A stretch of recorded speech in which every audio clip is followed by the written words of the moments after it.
Well, we're 3 minutes after the start time. Welcome everybody to today's webinar, Leading Up in a Down Economy. So I am Karen Wood. I'm a marketing leader for Infopro Learning and the sponsor of this program.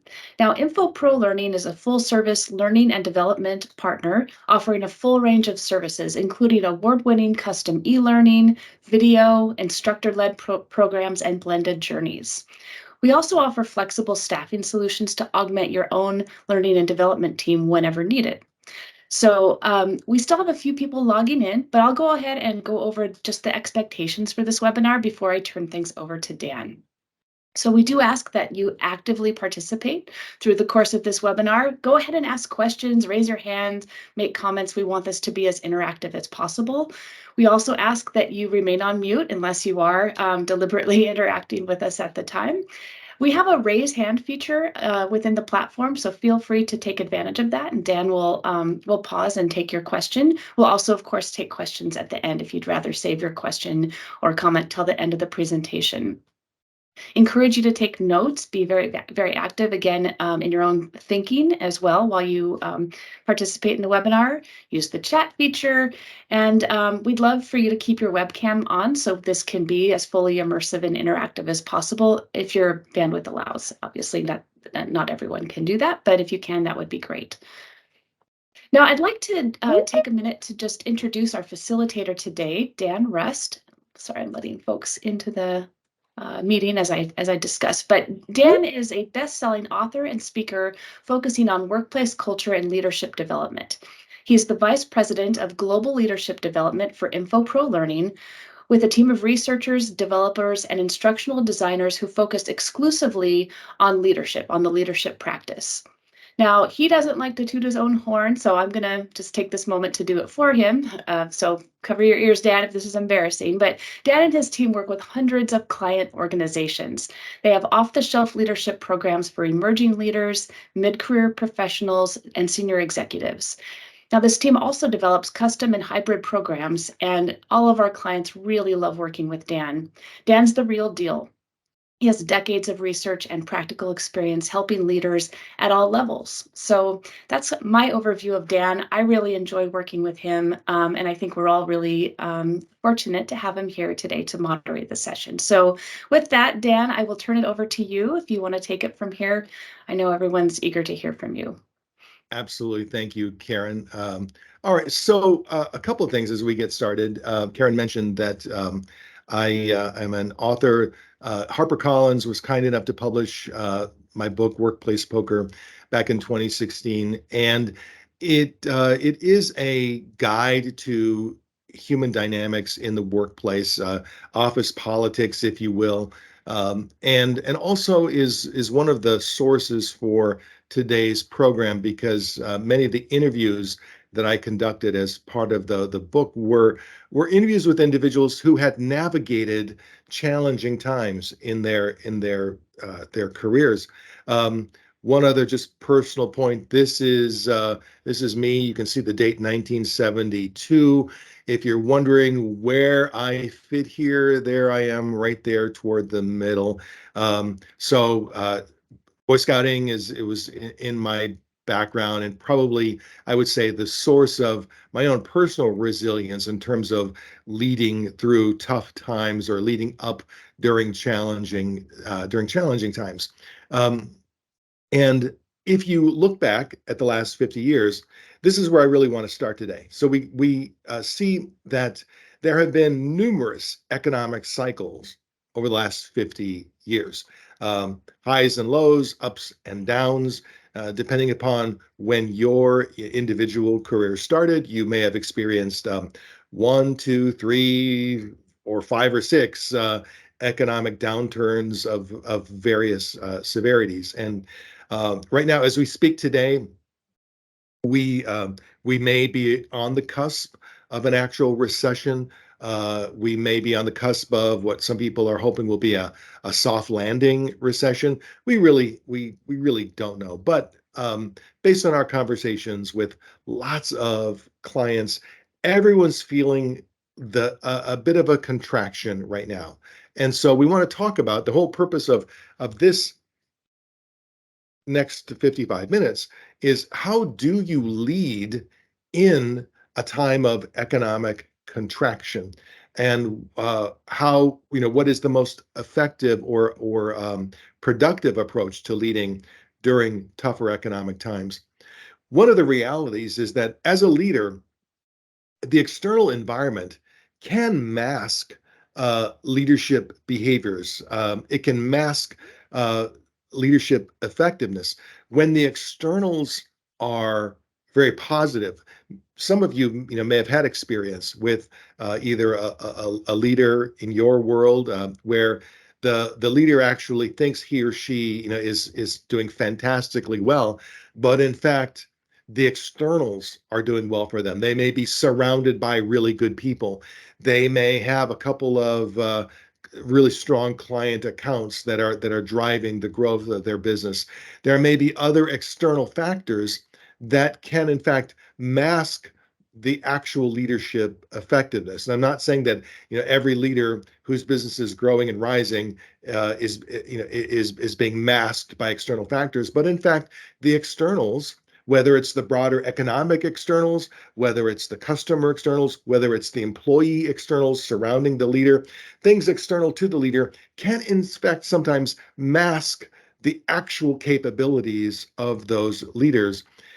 And that also means that a change in externals can sometimes reveal things about um, other leaders and about ourselves as a leader. And so sometimes you may have a leader who really seems to be operating really well on all pistons. Things are going fantastically well. This is a great, inspirational, visionary, innovative, hard charging, growth driving leader. And then suddenly there's an economic shift, or suddenly you lose two or three big customers, or suddenly a couple of key employees that leader really counted on move on. And sometimes, not always, but sometimes that shift in externals starts to reveal the leader for who they really are. Whether, and again, not saying that always happens, but we know that does sometimes happen. And so, leading during tough economic times, if you as a leader, if this is your first time, other than the pandemic, of course, the pandemic I view was such a unique set of circumstances where everybody quite suddenly was in a very difficult situation.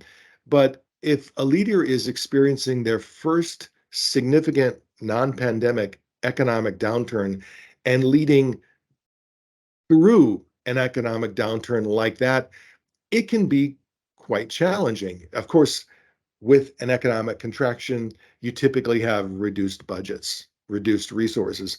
Oftentimes, you have reduced people, sometimes through layoffs or other attrition. Um, your clients and customers suddenly become more cautious, more careful, more thoughtful in anything that they're spending. Your employees become more fearful. There is a tendency even for employees to start looking for other job opportunities because they're just not sure. They're not sure if their job is going to remain or stay, or if they're going to survive. So the moment an employee starts going to LinkedIn jobs and just to see what's out there, you oftentimes can start to see an attrition in some of your best employees, your most valued employees. If they're being driven by fear, sometimes they start to look and to see what else might be there out there that might be more secure, that might be more safe for me. And then sometimes the leaders above you may become more demanding during a tougher economic circumstance. So I wanted to start this by asking, and I know this is tough in a webinar environment, in a virtual environment, but I don't want this just to be me sharing my point of view. If any of you are comfortable sharing what you are experiencing, the challenges you are experiencing as a leader, as the economy seems to have turned a corner and is potentially, heading in a downward direction into a recession, either a soft landing or a non-soft landing recession. Would love to hear any of your points of view or what you're experiencing, the challenges. Uh, Anyone comfortable sharing? We have a relatively small, intimate group of perhaps 9 or 10 people. Anyone comfortable sharing what they're experiencing as a leader in tough economic times?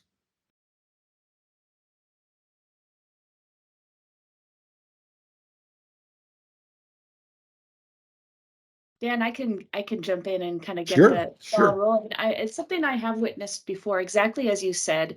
If there is a downturn, especially if there are even just the rumor of layoffs, people will go to LinkedIn and start to browse. And I would say what I've seen is it puts them in the mood to pick up a phone if a recruiter calls. They are more easily poachable if there is a climate of uncertainty within the organization. I've witnessed that, in my past lives in environments like this. And then perversely, who do you lose?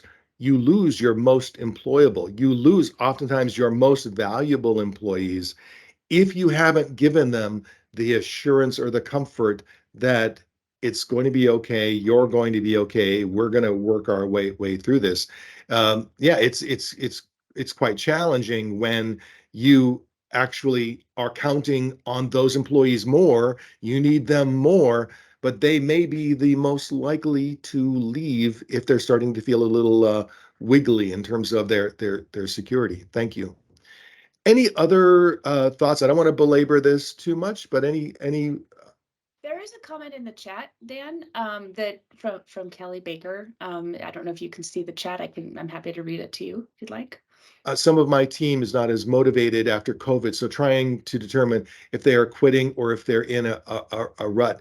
Man, I will tell you, Kelly, we hear that a lot. That something, you get through this major negative circumstance, this shared circumstance, and it is as if our engines were dialed back a couple of gears, and people are struggling to click back into a higher gear. And it is hard to gauge whether are they in a rut or have they checked out, and how hard can you drive them? Because if you drive too hard, if you push too hard, again, you may end up driving them away. Well, what we're going to focus on in the next 45 minutes or so are really four aspects of leading up in a down economy. And most of what I'm going to share with you simply comes from conversations with leaders from previous recessions. So, uh, I am of an age where I've seen in my career 5 distinct economic downturns, and particularly in the last three, I've been in a position to observe leaders who are uh, handling the downturn really well, leaders who are challenged with the downturn. I've seen economic downturns reveal leaders, both in a positive sense and in a challenging sense at all. So we're going to focus on these four aspects that you see on the screen.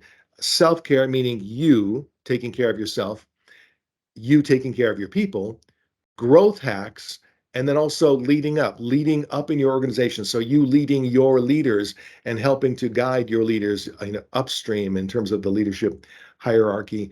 And these are the four areas where, when I've observed leaders who have been effective during tough economic times, these are the four areas where I've seen real distinctions in those leaders. So let's uh, let's start with you with self-care. Um, Leadership is affected by stress without question. Um, when we are under stress as leaders, not only do we tend to uh, perhaps be a bit sharp with people, sharper than we perhaps need to be. Sometimes we are less patient with others, but it's actually been shown that the way stress affects leaders is it reduces their IQ, or their effective IQ. When you are stressed out as a leader, you are not as intelligent as when you are in that calm, peaceful, energized mode. And there have been some studies that have estimated that leaders lose anywhere from 10 to 20 IQ points when they are under deep, intense stress. And as a leader, when you are experiencing stress, when you are experiencing overwhelm, there is a bit of a butterfly effect where what you experience tends to have an impact on the people below you and the people around you. And it doesn't take much. It can be just a sharp word, uh, cutting somebody off mid-sentence, providing what you think is just constructive feedback. And in fact, it's received, though, as like a deep criticism or something deeply hurtful in terms of commentary. So leadership stress is a key challenge when it comes to tough economic times. And I acknowledge that for leaders, there is always a huge pressure to perform, to produce results, no matter what the circumstances are. That what our investors, our shareholders, our stockholders, the people who are counting on us to perform, they want us to deliver results whether times are good or times are bad. They want us to deliver. And we're also built to deliver. It's probably the reason why we're in the position that we're in is because we have a history, we have a reputation for delivering results. So suddenly, when the external circumstances are making it more difficult, more challenging, our instinct is, I'm just going to drive harder. And if I drive harder, both myself and my people, I'm going to produce the results no matter what. And I'm not saying that that is a right or wrong instinct. I'm just saying that is a common instinct. And sometimes the stress of that determination to produce results no matter what not only affects you as a leader, but it can affect your people as well. And so we want to focus on your your self-care and what we call your energy batteries, because we know leaders under stress tend to drain these three quote unquote batteries pretty quickly. So your leadership batteries, and I'm using battery as a metaphor, not as a literal battery, are your physical battery, meaning your general health and well-being, your mental battery, meaning your ability to process information, your ability to think with clarity, with focus, your emotional battery, meaning your resilience, your emotional self regulation, and also your spiritual battery, meaning the values and purpose that you have in life. And these three batteries really do combine to give us our personal energy that we bring into the workplace. And and I know that most of you on this webinar, you already know all of the things that you should do to fill up these batteries or to keep these batteries topped off. But our batteries tend to drain because of the pressures of work, the pressures of an economic downturn. But you know all of the things. You know you should be eating better. You know you should be moving more. You know you should be breathing more deeply. You know you should be drinking more water regularly. You know you should be connecting with family and friends and loved ones. You know you should be mindful and take the time to think about why you're doing what you're doing and to build your spirit as well as your emotional resilience. We know all of these things. And yet, during times of stress, oftentimes we forget or we lose focus on those things. Again, our drive, our ambition sometimes causes us to forget the basics, the things that are actually helping us get there. And so then we think we're going to just power through. We think we're just going to force ourselves to be able to change the reality of our circumstances. And that's not always true. Um, we know that each of you individually is going to react to stress in a different way. We actually have something that we call an individual energy audit that I want to share with you. In fact, right now, I'm going to share it in the chat function. Um, Let me just find, well, it appears that I am not able to share a document in the chat function. So I'm going to ask Devesh perhaps to figure out how I can share this. And so this personal energy audit, we will either share it shortly, or we'll send you a follow-up email with the document to share it, one way or the other. But what I like about this particular exercise, not that we would want you to complete it now, this would be something you would complete later, but it does give you an inventory to think about: how are you approaching each of these batteries? Where are you draining more than you're contributing? And where are you contributing more than you're draining? And ultimately, what can or should you be doing to fill those batteries up? Because again, if this is where it all starts, if your stress level is too high, if you are not keeping your batteries full, the rest of the stuff that we're going to cover almost doesn't matter, because you won't actually be operating as smartly or intelligently as you could be operating. And one of the things that I do see differently in leaders who handle an economic downturn effectively is, number one, they know this too shall pass. If you go back to that original screen that I shared with the ups and downs and ups and downs, well, the reality is, for every down, there's an up. That eventually the downturn does turn around. The challenge we have, of course, is we can't predict. We don't necessarily know when that turnaround is going to occur. But leaders who understand they're in this as a marathon, not as a sprint, and they have to manage their energy levels in all of these four battery areas, that's one of the keys to getting them through. This exercise can help remind you of that, and also help remind you of all of the things. Again, this is not going to be a personal health and wellness seminar, because the truth is we all tend to know what all the things are. The one thing I always have to remind myself of is breathing and water. I'm pretty good at most of the other things, but I don't drink enough water and I don't breathe. I have to remind myself to do deep breathing throughout the day. Part of it may be I spend too much of my day chatting and talking, which tends to use a certain breathing function up here, not the gut breathing. So self-care is critical for leaders, and to ensure that you in fact are optimizing your own performance and your own energies before you start focusing on your people. And because I want to keep us on track, we're going to move on to the next topic regarding your people.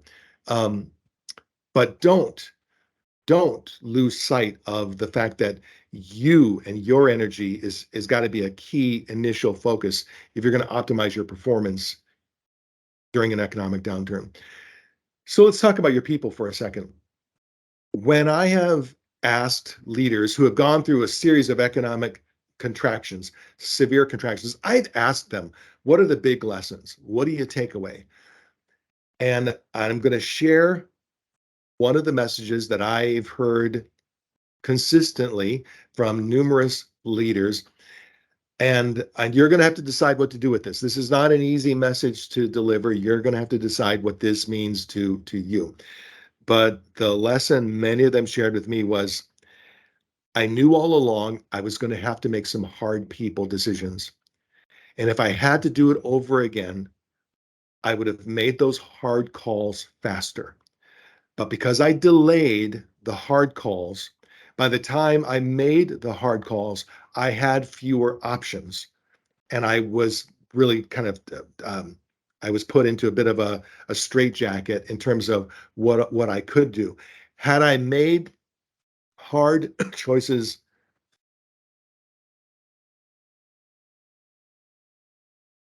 I could have, if I had to lay some people off, I could have had slightly more generous earlier on, had I made those choices earlier. Now, I'm saying we all have hard choices to make, and in fact, several of the people that I spoke with said the way they implemented some of those hard choices, they have rethought those. And one person in particular said, I really should have done a better job of thinking through who would be more challenging to replace once the economy turns back around, and I should have been very objective in terms of some of my choices. He said, but instead, what I realize now is I had certain people that I just persuaded myself there's no way I could move on without them because I was so connected to them. I had personal relationships with them. I had personal dependencies or connections with them. I should have stepped back and I should have looked at my business through an objective lens and made some of those hard choices much more quickly. So that's now that, and I know that's not a very touchy-feely answer, but it is in fact one of the messages that I've been receiving as I've been asking these leaders uh, their lessons learned from tough economic times. What they've also told me is it is critical that you, prior to the economic downturn, if at all possible, that you build a trusting relationship with your employees, that they trust each other and they trust you. And what employees are looking for more than anything else is for leaders with high character and high competence. And by high competence, they mean leaders who know the business, who know the industry, who know the ins and outs, and ideally a leader who has navigated different economic circumstances within the industry that they're in. Um, Oftentimes, what happens is if employees feel like their leader may have fantastic character, may be a great person, but may not have experience or competence in their particular field or their industry, then again makes employees feel uncomfortable, uncertain, and may have them, looking for the door, have them looking for other opportunities. Um, there are really 12 principles for building trust with individuals and within teams. And because of our, this is a 1 hour webinar, so we're not going to dive deeply into every one of these principles for building trust. We will include this in the handout that we provide to you as a follow-up to this program. So we'll include details on this. But a couple things that I want to point out in terms of what earns the trust of our people. If we go to point number 9, embracing the brutal reality of an economic downturn, not shying away, not having this elephant in the room. Well, oh, we all know things are kind of tough. We hear these distant drum beats of trouble, but let's not talk about it. What we see with leaders that we truly trust is they embrace the reality. I mean, not meaning that they like it, but they embrace the value of let's talk about what's real, what's actually happening. Um, and they also tend to operate with transparency. Again, depending on circumstances, they operate as transparently as they can. So points 8 and 9, I think, are critical when it comes to operating as a leader in a tough economic circumstance. And let's go up to point number 6 as well, speaking plainly and truthfully. What employees want to know is that you do have the competence to navigate through these waters. They want to know that you can speak to them openly and truthfully about what's happening as we navigate through these waters. Um, and I can't, as part of a webinar, I can't assess your competence. I can't assess your character. But what I can say is the one thing that employees are looking for is leaders that they can, in fact, trust. And if they don't trust, if they don't feel that sense of comfort, as we mentioned earlier, they start to look for other options. And unfortunately, the talent drain is usually the talent that you count on the most. So, a few key bits of advice in terms of building trust or enhancing trust is number one, be visible, meaning to whatever degree you were visible prior to the downturn, be more visible after the downturn. Spend more time, engage more with employees, be around more, be more accessible to them. Engage, if you can, every day, be approachable, be available to talk. And if employees aren't coming to you to engage in dialogue, then you should go to them and engage in dialogue. If you're in a remote work environment, you can create remote, small group remote teams or chats. Have dialogue, have engagement, keep the conversation going. Now, employees may ask some tough questions.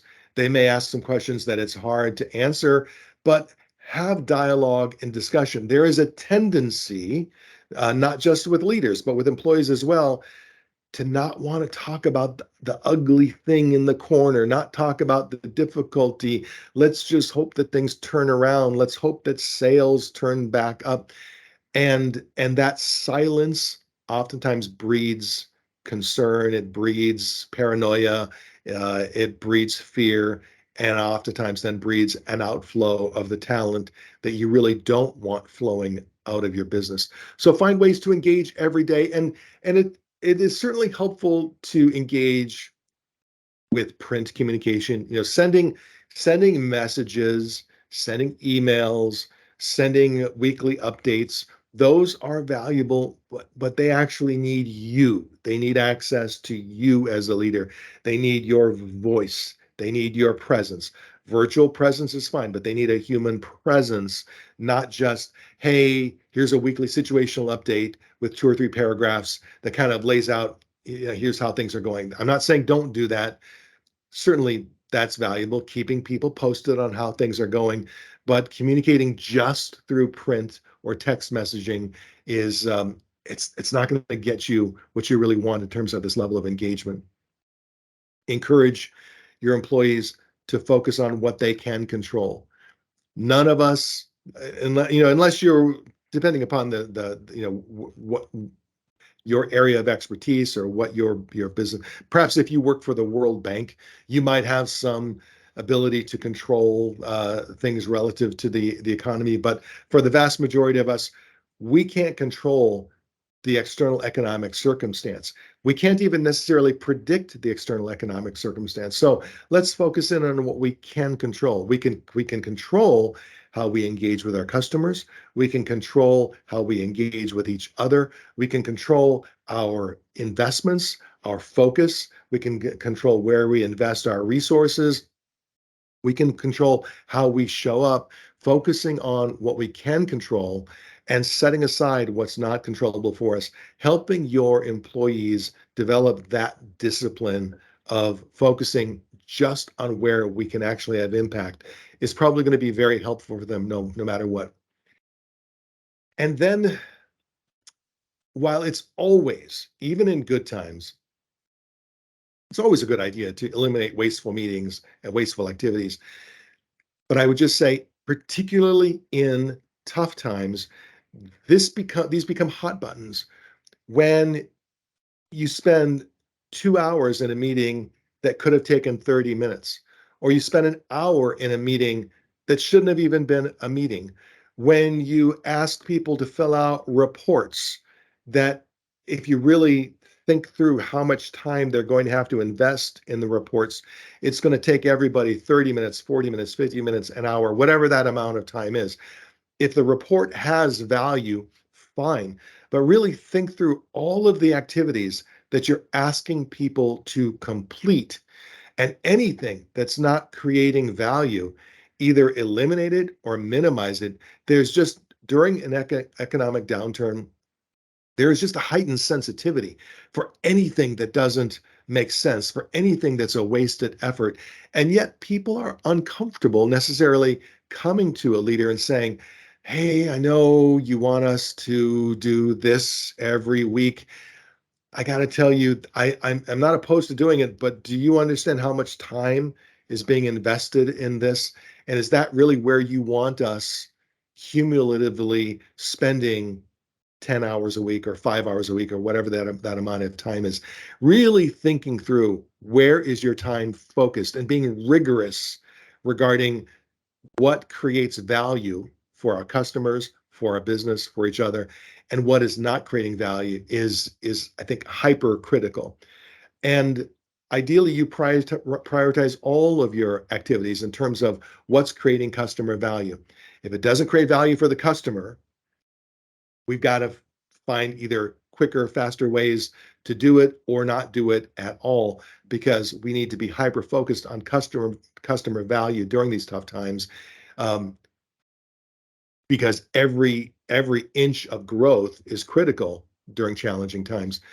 Last point, when it comes to your people, we all know this. We all know that showing appreciation for our people is important. Recognizing, rewarding our people is important.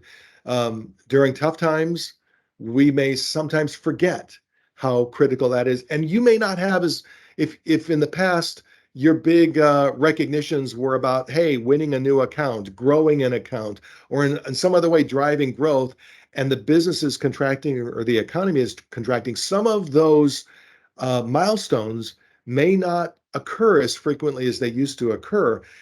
And yet you still got to find intentional reasons to show appreciation, to recognize and reward your employees. They still yearn for that recognition. They still yearn for the feedback that they are doing a good job. You may have to adjust your sights and reset or level set what it is that you recognize during times like this. Sometimes just keeping an account is worthy of huge recognition. Sometimes just maintaining something is worthy of recognition because just maintenance can be more challenging than it ever used to be in past when the rising tide was hopefully lifting all boats. So just being thoughtful about showing appreciation. And before we move into, because we're going to talk a little bit about growth hacking, like how are there some innovative ways that we can actually drive growth through tough economic times?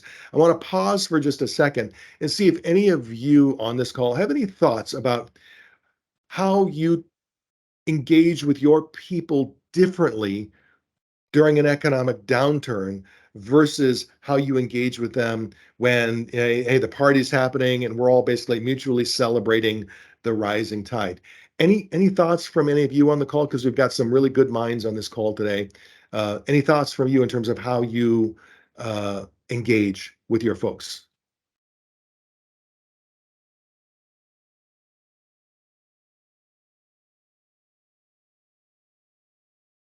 Pause for a second, see if there are any possibly chat comments. Bueller, anybody? And I can chime into this again. I have an interesting story. I really appreciated what you said about putting the customer first just now, and celebrating things that, during party times maybe you wouldn't celebrate. But I worked at a company previously that did go through a kind of a tough time.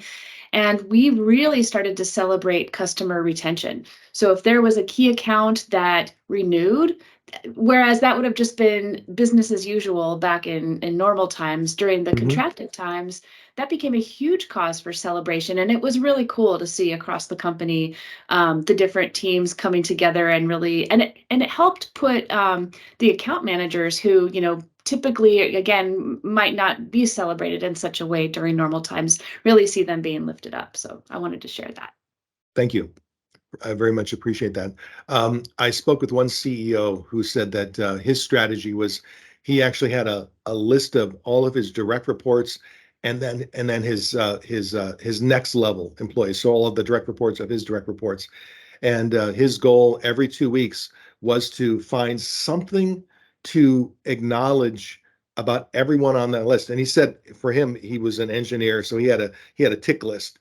And he just said, I find something to acknowledge, even if it's the tiniest possible thing.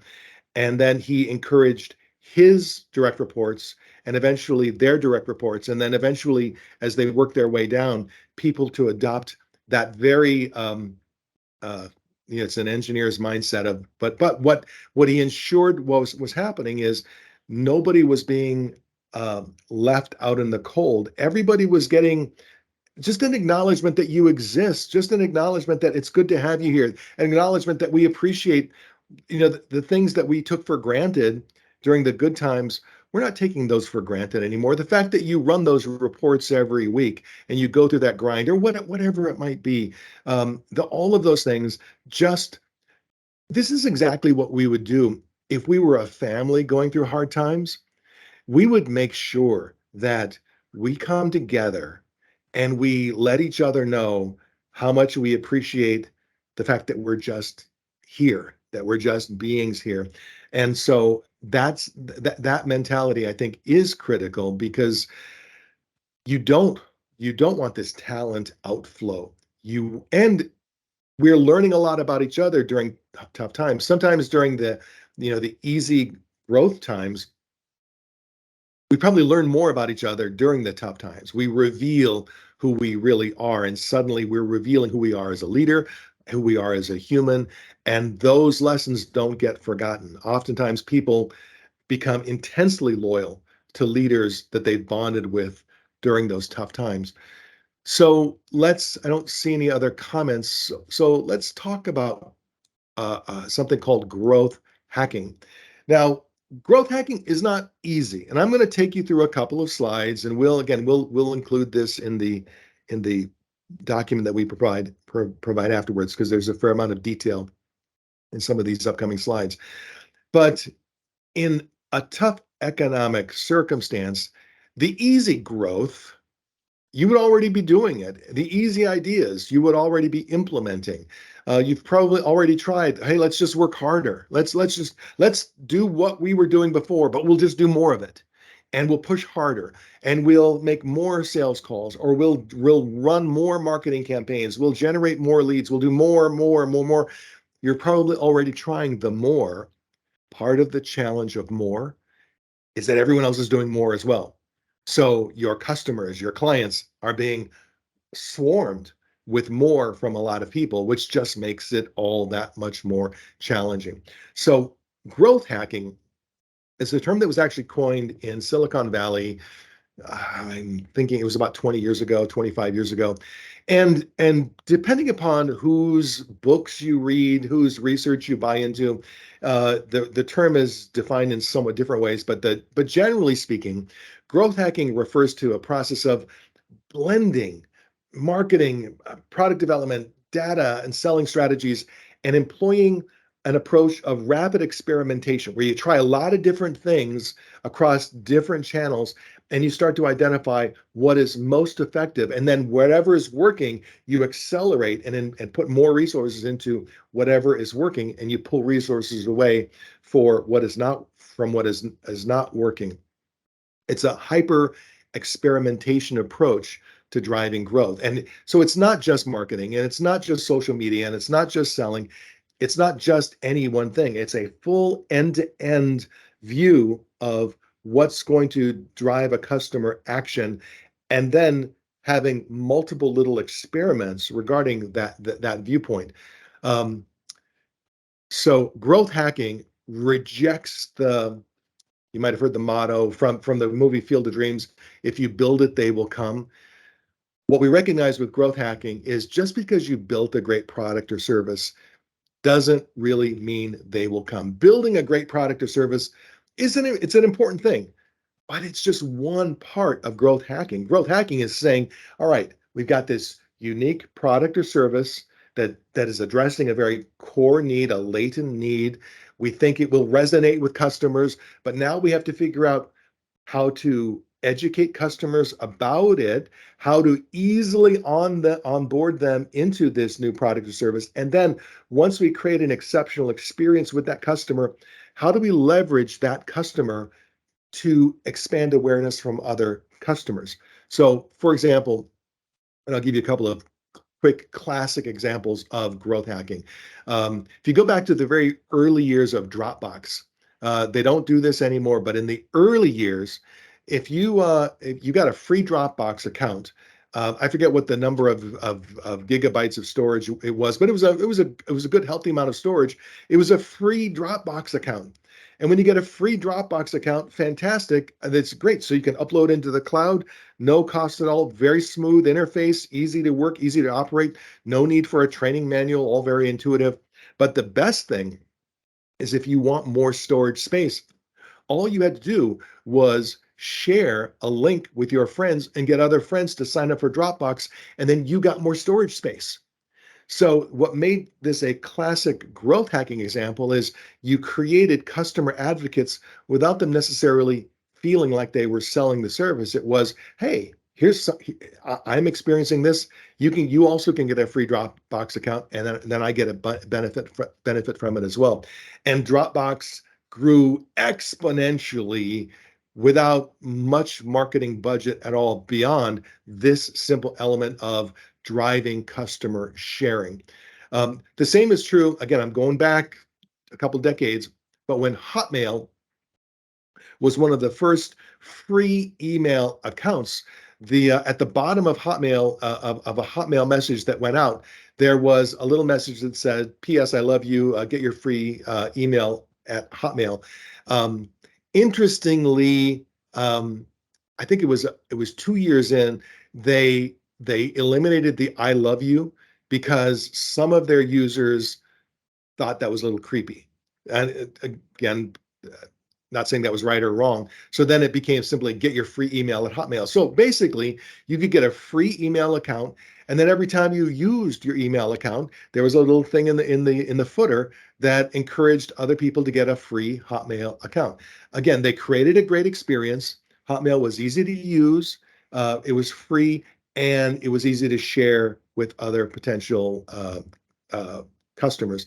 Now, I know those are two examples that are not easy, possibly even not possible to duplicate in today's world. Your situation is probably much more complicated, but here is the essence of growth hacking. You first create something that generates a remarkable customer experience. And that term remarkable is important, meaning it's a customer experience that a customer might want to remark about. I mean, so truly a remarkable customer experience in some way, shape, or form. And then you find ways for customers to repeat and to grow their own use of your product or service. In other words, growth hacking starts with your existing customer base. How do we expand our value proposition to existing customers? How do we retain them and how do we expand them? Then once we've locked in that, then how do we encourage our customers to remark? Now, it may be technology enabled. Typically, it's technology enabled, but it doesn't have to be technology enabled. How do we take this remarkable customer experience and have our customers very naturally and easily mention their remarkable experience to other potential customers? This doesn't have to be posting comments on social media, but it can be. It can mean a lot of different things, but you find ways for your existing customers to become part of your marketing channel seamlessly, easily, without making too big of a deal of it. But suddenly your customers are becoming part of your growth channel. And so your potential new customers become aware of your remarkable customer experience, typically through technology, not always, but typically. They become potential new customers, and you carefully craft an onboarding experience. And I'm using very general terms because every product is different, every service is different. But ask yourself, how easy is it for a customer to onboard with you? How easy is it for a customer to make that first purchase? How easy it for them to have that first experience with your product or service? You make that as easy as possible, because once you make it easy for them to learn how to use your product or service or to onboard into your product or service, and they now have the remarkable customer experience, they become part of your flywheel. So this flywheel, this is the essence. And I know it's easy to say all of these things. So every element of this growth hacking flywheel requires deep thinking. It requires brainstorming. It requires a lot of thought. And for the most part, the easy answers have already been answered. So we all live in this hyper competitive world. And so we're trying to find ways to make our customer experience remarkable compared to other customer experiences in our markets. We're trying to find ways to encourage our happy customers, our thrilled customers, to share their thrill with potential new customers. And then we're all trying to find ways to onboard those potential new customers in a way that's very easy and seamless and pain-free, so that the new customers become part of that customer flywheel. Easy to say, not easy to do, but I do find that when I'm talking to leaders who are going through an economic downturn and they're looking for ways to drive growth, they know there are no easy answers. I've got here, and just because of the time constraint, I've got a number of guidelines, what I call them the mantras of a growth hacker in a tough economy, and I will include these in the follow-up documents so that you can benefit from all of this. These are the commentary that I've received as I've had discussions with leaders who are in fact creating these flywheels during tough times. One of the big lessons that I've heard from several of them is, I'm going to go to bullet point number 2 that you see on the screen. They said, this is not the time to try to change people's mindsets about things. This is not the time to try to change their habits. Changing habits and mindsets requires a lot. It requires either huge marketing budgets or other things. This is the time to simply align with the customer's current core or latent needs. What do they need now? What do they want now? Find ways to make their current reality easier, faster, better, cheaper, more enjoyable. Simply align with who they are now, but make it better, make it easier, make it more enjoyable. During growth times, during good times, you can focus in on, hey, we're going to change your mindset. We're going to change your buying pattern. We're going to change your behavior. But that takes a huge investment of the customer's energy and your resources. And what we need in a tough economy is we need a faster flywheel. So let's not focus in on solutions that are going to cause our customer to change their minds about things. Let's just align with their current priorities, their current needs. So, and for many of your customers who are going through tough economic times, think through what that means for them. So it may be that the economic contraction is creating certain needs for your customer. And can you create a flywheel that feeds into that customer's need for, whether it's cost savings or greater efficiencies or whatever that might be, whatever your customer might be going through in today's world. So I don't want to belabor all of these mantras. We've got a bunch of them, and all of them come from commentary that I've heard from successful growth hackers in economic downturns, not just people who were growth hackers when times are great, but growth hackers during tough economic times. I'm going to fast forward to a couple of things related to growth hacking. The big one being setting up small growth experiments, because one of the mistakes that some people make is they put a lot of thinking into one idea, and then they have their one growth hacking flywheel. And none of us, few of us, are so smart that we can get it exactly right or exactly optimal the first time we try. So, what we strongly suggest is that you put your deep thinking into 3 or 4 or 5 experiments, trying things slightly different ways so that you can see what's working and what's not working. Try multiple low risk experiments and then pay close attention to what's producing results, what's not producing results. Then you begin to invest more resources into what is actually producing results. That's the key to consistent growth hacking in a tough economic environment. With that said, I want to take the last few minutes to talk about what it means to lead up, meaning lead up the chain of command in a tough economic environment. This is challenging for many people because we're all fearful in a tough circumstance where things are contracting. We don't want to annoy our leaders. We don't want to be viewed as problematic or as a complainer. And yet, if you ask leaders what they want from their followers, they will tell you if there are things that they're doing that don't create value for the business, for the organization, they want to be told.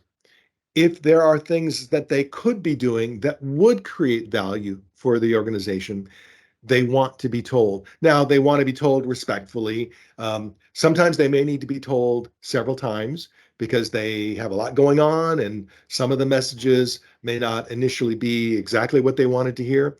But what leaders will tell you they want is authenticity, is an informed point of view, and they want information bubbling up to them. They want to hear what's happening on the front line. Oftentimes leaders, as you move up, not even as you move up to middle management, you start to lose your connection with the front line. As you move up to the very top levels within an organization, oftentimes you can lose your connection to what's really happening on the front line. And yet, in tough economic times, leaders need that front line point of view. It doesn't mean that every frontline point of view is completely accurate, is completely right, or is at all right. Sometimes they're not right at all, but they want to or need to hear that point of view. With that said, I will also say, because I never would say to somebody, just assume the environment is safe. Just assume you won't have a price to pay if you bring a leader news that he or she doesn't want to hear. You have to be discerning. And if you happen to report to a leader who you fear may in fact shoot the messenger, I'm not going to be the guy that says, "Oh, go anyway." Just you know what, deliver the news that needs to be delivered because that's what they need to hear. So you do have to have a bit of discernment, yeah, because I've experienced enough situations where I've seen people pay the price for being the person delivering the accurate news, but it was the accurate news that the leader didn't want to hear. So I think to be respectful of people, we have to acknowledge that it's up to you to discern the reality of the situation. But leaders want you to think outside of the boundaries of your formal responsibilities. They want you to deliver results within your boundaries. So that would be, the ideal employee for a leader during tough times is someone who is delivering results, who knows what they're accountable for and delivers what they're accountable for, but at the same time is stepping back and is thinking about the business as a whole and is delivering thoughts, ideas, value, perspective regarding the business as a whole. Leaders themselves can't be lone rangers. They don't want, most of the time, they don't want to be lone rangers. They can't be the fountain of all growth wisdom in tough economic times. And they know this. In fact, it puts a lot of pressure on a leader when it seems like they're expected to be the one who figures it out, the one with all of the insights, the one with all of the discernment. In fact, it's simply not going to happen. They need that coming from all employees bubbling up through the hierarchy. So have an informed point of view and share it. And again, to be respectful of your time, I know we're right at the top of the hour, so I'm going to end on time. But when you are communicating with leaders, it is important that you communicate briskly, with clarity, and with data, not just opinions, not just a point of view, but back it up with something. Because again, that's what they need, because they are being overwhelmed with information. So they need data to back up whatever it is that you are bringing to them.